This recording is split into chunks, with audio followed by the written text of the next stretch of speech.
Hey, what's going on? This is Andre Sweeney, the Life Specialist. Welcome to the Get a Life Show, the show that gives you the tools and principles necessary for an outstanding life. Today's segment is called Life Nuggets, and today I want to talk to you from the subject Leadership Lessons, Part 4.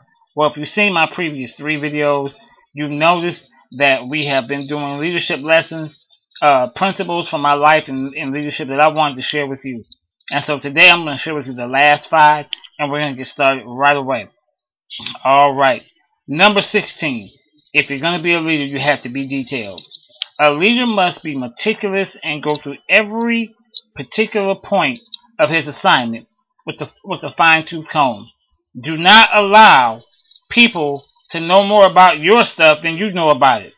Do not allow people to ask you questions and you don't know. Even if you don't have an answer, you should be in a position where you can quickly get one. Don't be in a situation where you're wondering. Don't allow yourself to get in a situation where every I is not dotted and every T is not crossed. Be meticulous. Be detailed. Know what you're doing.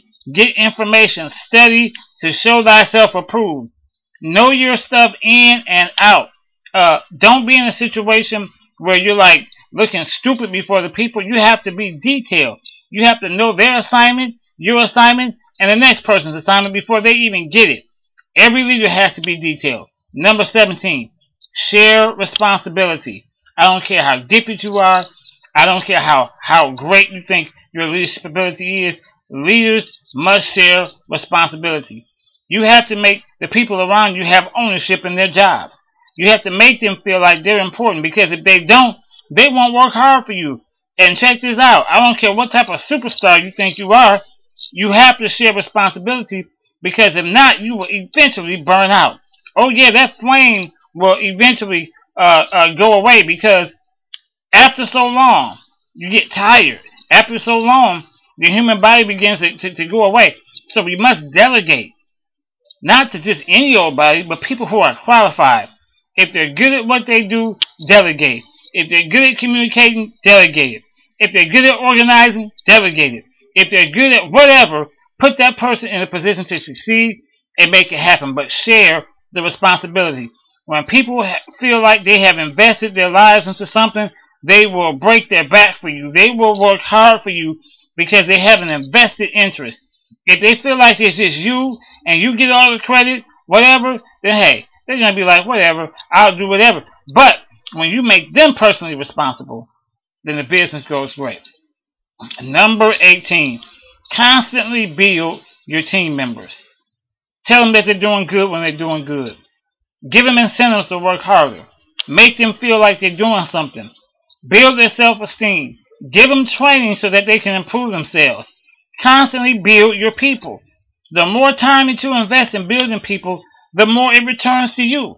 If you have a vision and you want to see it go to get off the ground, then those people who have given their lives to work with you, build them up.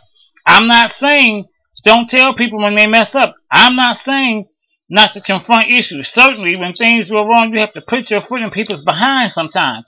But what I am saying is that don't just sit back passively and think that people understand how you feel about it. You have to tell them. You have to build them up. You have to do things, not just say it, but your actions have to show, I want to see you succeed. Number 19, demand excellence. If you are a leader, you're not there to be people's buddy. You're not there to be people's friend. You're there to make sure that that vision goes across. And to do that, you have to demand excellence.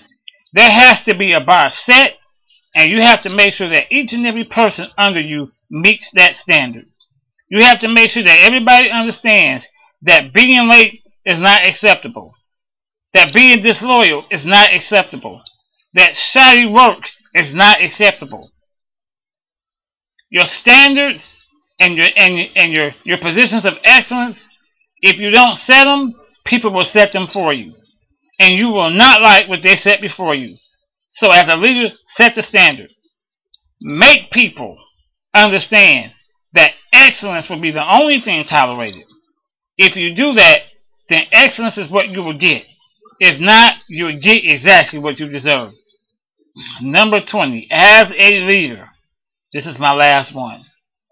Always seek personal growth.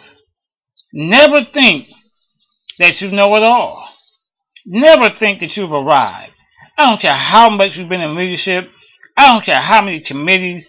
I don't care what type of church departments. I don't care what type of businesses you have. You don't know it all. In the business world, there's a certain thing called continual education. That means there's always new things, new techniques, new ways of getting down the same routes that you've taken all your life. But you have to seek personal growth. You have to want it. You have to desire it. If you expect the people up under you to go to a standard of excellence, then you have to have the same thing. Just because you're doing good don't mean you can't do it better. Just because you are efficient don't mean you can't be more efficient. You have to work at it, at yourself. You have to fight to constantly learn and to grow. Don't ever get stuck in neutral. Don't ever think that you have arrived. Always strive to know more. Always strive to do better. Always work on your weaknesses. Always try to understand your limitations, first of all, and at least improve them. Even if you can't, there's still a better way to do it. This is Andre Sweeney, the Life Specialist, and I'm here to help every leader to get a life.